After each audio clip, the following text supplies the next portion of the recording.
Friends ఈరోజు మాకు electric స్టవ్లు ఇచ్చారండి. దానిలో భాగంగా మేము పాలు పెట్టాను. ఈ పాలు ఆల్రెడీ ఈ స్టవ్ ఆన్ చేయకుండానే పాలు పెట్టి దాని మీద మూత పెట్టి ఇలా స్విచ్ చేయాలండి.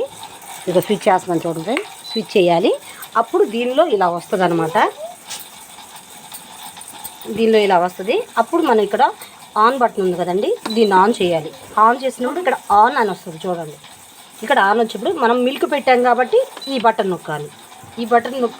అలా నొక్కడం వల్ల ఒక 2 మినిట్స్లోనే మిల్క్ అనేది కాగడం జరుగుతుందండి. ఒక్కసారి మీకు ఈ మూత కూడా తీసి చూపిస్తాను చూడండి. ఎంత ఫాస్ట్గా అవుతుంది అనేది మీకు డెమో కోసం ఇది చేస్తున్నానండి. ఈ ఎలక్ట్రిక్ స్టవ్ యూజ్ చేయడంలో చాలా భయం ఉంటుంది కదండి. దానిలో భాగంగా ఇది చూస్తున్నారండి. ఇది మనం హీట్ పెంచడం కోసం, అంటే మనకు త్వరగా ఉడకడం కోసం. ఇది వచ్చేసేమో కొంచెం స్లోగా పెట్టుకోండి. నిదానంగా ఉడుకుతుంది, నిదానంగా కాగుతుంది అనుకున్నప్పుడు ఇది నొక్కాలండి. స్పీడ్గా కావాలి అంటే ఇది నొక్కాలి. ఇప్పుడు ఇందాక స్పీడ్ నొక్కాను కదా, ఇప్పుడు స్లో చేశాను చూడండి. పాలు ఎంతసేపట్లో కాగుతాయి అనేది మీకు ఇప్పుడు చిన్న డెమో కోసం చూడండి. పాలు అలా పెట్టాను. వీటి మీదకి సపరేట్గా బౌల్స్ ఉన్నాయి కదండి, ఆ బౌల్స్ మాత్రమే ఉపయోగించాలి. మనకి ఇంట్లో ఉండే ఏ బౌల్స్ పడితే ఆ బౌల్స్ అలా ఉపయోగించకూడదు. ఇప్పుడు చూడండి, ఈరోజు ఏరువాక పౌర్ణమి సందర్భంగా కొంచెం పాలు పొంగిద్దాం అనుకున్నానండి. ఒకవేళ కనుక పాలు పొంగి దీని మీద పడ్డప్పుడు మీరేం చేస్తారంటే ఒక 5 మినిట్స్ స్విచ్ ఆఫ్ చేసినాక నిదానంగా తుడవండి. అంతేగాని ఆ హీట్ మీద ఏ క్లాత్ పడితే ఆ క్లాత్ వాడకూడదు. తడి క్లాత్ అయితే అస్సలకు వాడకూడదు.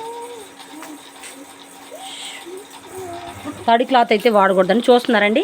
మనం ఇప్పుడే కదా పాలు పెట్టింది. నేను వీడియో ఆన్ చేసినప్పుడు పెట్టానండి. ఒక 2 మినిట్స్ కూడా కాలేదండి. 2 మినిట్స్కి పాలు పొంగు వచ్చేసినాయి చూడండి. 2 మినిట్స్ 50 సెకండ్స్కి పాలు కాగడం అది పొంగు వస్తాయి చూడండి. ఈ విధంగా ఇప్పుడు మనం పొయ్యి ఆపాలండి. ఇక్కడ 0 టైమింగ్ పడింది చూడండి. 70 డిగ్రీస్ వద్ద పాలు కాగుతున్నాయి. ఎన్ని డిగ్రీస్ వద్ద పాలు కాగుతున్నాయి చూడండి. 70 డిగ్రీస్ అని పడుతుంది. అదిగోండి 000 ఒక 70 డిగ్రీస్ అండి. పాలు ఆల్రెడీ పొంగుతున్నాయి. ఇప్పుడు మనం ఆఫ్ చేసుకోవాలంటే ఈ బటన్ నొక్కాలి. ఈ బటన్ నొక్కగానే ఆఫ్ వచ్చేస్తుంది చూడండి.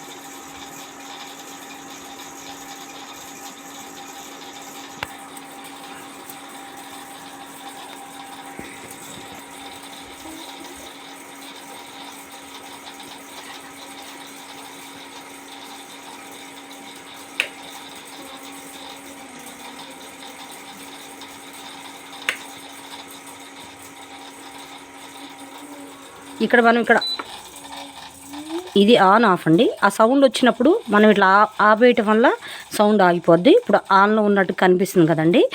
ఇక్కడ స్విచ్ ఆపుకోవాలండి. ఇక్కడ ఆపితే ఇప్పుడు పాలు ఆల్రెడీ కాగినాయి. దానిలో కొంచెం చక్కెర వేసాము. ఇక దాన్ని తీయాలి. ఒక టవల్ తీసుకురామ్మా.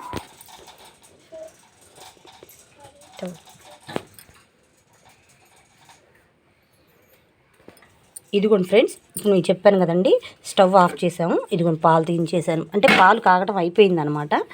ఇప్పుడు ఒకవేళ ఏదైనా పడ్డప్పుడు ఇప్పుడే కదండి ఆపింది, ఇప్పుడు వెంటనే తొడవకూడదు. కాబట్టి కొద్దిసేపు ఆగి ఏదైనా పడ్డప్పుడు తుడుచుకోవాలి. Thank you for watching.